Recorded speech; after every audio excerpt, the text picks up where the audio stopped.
اسی طرح یہ جو جم جانے والے لوگ ہیں نا, جم جو جاتے ہیں نا, تو وہاں جو استاذ ہوتے ہیں یہ ان میں دو قسم کے نظریات ہیں. جیسے علماء کے دو اقوال ہوتے ہیں نا, ایک قول امام شافعی کا, ایک امام ابو حنیفہ کا. تو ہر فیلڈ میں اختلاف ہوتا ہے, ڈاکٹروں میں بھی رائے ہوتی ہیں, ایک قول فلاں کا, ایک قول فلاں کا. تو فلاسفر میں بھی اختلاف ہوتا ہے, ایسے ہی ہر فیلڈ میں اختلاف ہے. تو یہ جو جم میں جا کے لڑکے ایکسرسائز کرتے ہیں نا, تو جم کے دوران, ایکسرسائز کے دوران کچھ کھانا چاہیے یا نہیں کھانا چاہیے, اس میں کتنے قول ہیں؟ دو قول ہیں. بات سمجھیں. ایک قول یہ ہے جو جمہور کا قول ہے, جو جتنے بھی بلڈرز ہیں نا بڑے بڑے, ان میں جو جمہور ہے نا, ان کا قول یہ ہے کہ ایکسرسائز کے دوران کچھ نہ کچھ لکوڈ چیز. ابے یار بولو نا, کوئی ایکسرسائز تو کرتے تو پھر یہ حالت نہ ہوتی. لکوڈ چیز جو ہے نا, کچھ نہ کچھ آلو کھا لو درمیان میں. تو دیکھا ہوگا آپ نے کبھی کوئی جم جانا ہو تو وہاں وہ آلو کھا رہے ہوتے ہیں باڈی بلڈر, وہ ڈنڈ پیل رہے ہوتے ہیں اور تھوڑے میں آلو کھائیں گے, کوئی انڈا کھائے گا, کسی نے جوس کی ایک بوتل رکھی ہوئی ہوتی ہے اپنے پاس, وہ جوس پی رہے ہوتے ہیں نا تھوڑی دیر کے بعد. تو وہ کس کے قول پہ عمل کر رہے ہوتے ہیں؟ بولو بھائی, جمہور کے قول پر, جو مفتا بھی ہی قول ہے, جس پہ فتویٰ ہے. جزاکم اللہ. تو یہ جمہور کا قول ہے. تو میں نے دونوں اقوال کی بڑی ریسرچ کی ہے. میں نے کہا یار بعض لوگ کھاتے ہیں اور بعض بالکل بھی نہیں کھاتے. وہ کہتے ہیں نہیں, جم باڈی بلڈنگ کے دوران کھانا پینا کیا ہے؟ نقصان دہ. بس جب جم سے فارغ ہو, ایکسرسائز ختم ہو جائے, اس کے بعد جا کے کھاؤ. تو عقل مند آدمی کیا کرتا ہے, دونوں قولوں میں تطبیق دیتا ہے نا. بھائی دونوں الگ الگ فرقہ بنانے کے بجائے بہتر نہیں ہے کہ دونوں قولوں میں ایک ایسا تطبیق دے دی جائے. تو میں نے اس میں بڑی تحقیق کی. میں نے کہا یہ دو رائے کیوں ہیں؟ تو اصل میں دونوں رائے صحیح ہیں.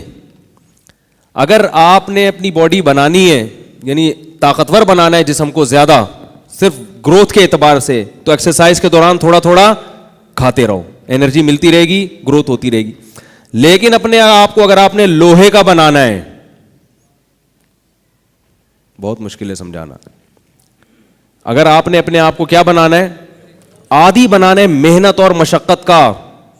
ایک بنگلہ دیش کے مولوی صاحب ہیں, ادھر دارالعلوم کورنگی سے فارغ ہیں. وہ ادھر یہ سر سید جم خانہ ہے نا, ادھر وہ بھائی سر سید تھانہ ہے نا, اس کے ساتھ جم خانہ ہے, وہاں آتے ہیں. کبھی آپ ان کا انٹرویو لو. میں ان کی عمر سن کے حیران ہو گیا. مجھے لگتا تھا وہ 45 سال کے ہوں گے. میں نے کہا کتنے سے؟ 70 سال کا ہوں میں. یہ ایکسرسائز کی برکت ہے کہ 70 سال کے ہو گئے ماشاء اللہ, مگر لگ نہیں رہے. 70 سال میں بھی ڈنڈ پیل رہے ہوتے ہیں اٹھا کے. ہے بھی قاری اور حافظ بھی ہیں, مولوی ہیں. تو میں حیران ہو گیا کہ یار اس قسم کے بھی مولوی, قیامت آنے والی ہے اس کا مطلب ہے. تو ان کو میں نے دیکھا مولوی صاحب کو کہ وہ کچھ بھی نہیں کھاتے. میں نے ایک دن پوچھا, میں نے کہا آپ اس قول پر عمل کر رہے ہیں کچھ بھی نہیں کھاؤ؟ انہوں نے بولا کہ بھائی دیکھو, اگر اپنے آپ کو کھانے کا عادی بنا دو گے تو کبھی کچھ کھانے کو نہیں ملے گا تو برداشت نہیں ہوگا, بے ہوش ہو جاؤ گے. تو یہ لوہے سے میں جنگ لڑتا ہوں بھوکا پیاسا رہ کے, اس میرے اندر اسٹیمنا اتنا پیدا ہو گیا ہے کہ اگر کبھی کسی سے لڑائی ہو جائے, پھڈا ہو جائے, جھگڑا ہو جائے, مجھے اگر کھانا اور پانی نہیں ملے گا تو میں فائٹ کر سکتا ہوں. تو میں نے کہا یہ جمہور کا قول اگرچہ نہیں ہے, لیکن میری رائے میں یہ قول کیا ہے؟ مفتا بھی قول. میرا فتویٰ کس پر ہے؟ اس قول پر ہے. اس سے اسٹیمنا کیا ہوتا ہے؟ ہر جگہ تھوڑی آپ, اب جو آدمی اپنے آپ کو ایکسرسائز کے دوران عادی بنا دے گا, تو چسکے لیتا رہے گا اس کے گلوکوز, کہیں میرا پسینہ بہت نکل گیا تو 2 چمچے گلوکوز کے ریکوری ہو, تو وہ پھر لڑائی کے دوران بھی کیا کرے گا؟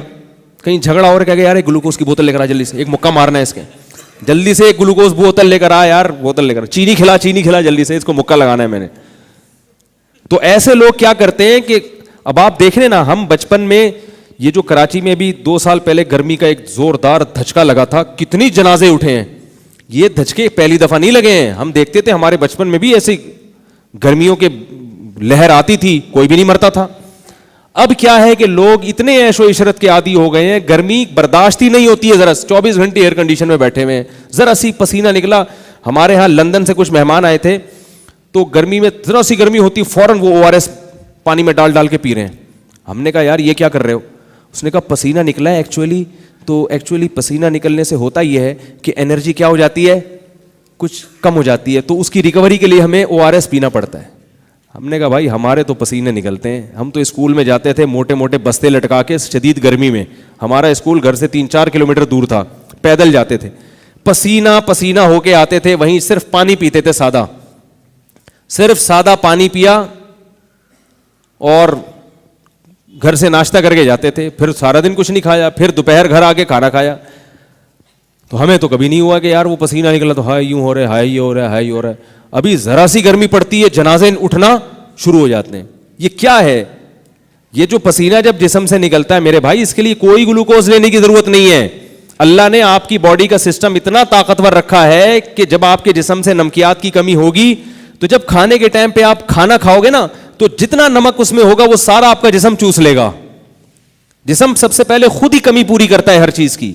تو اپنی باڈی کو ایسا سخت انسان بنائے کہ اس کو ذرا ذرا سی بات پہ چیزوں کی ضرورت نہ رہے. تو یہ روزہ رکھنے سے فائدہ ہوتا ہے.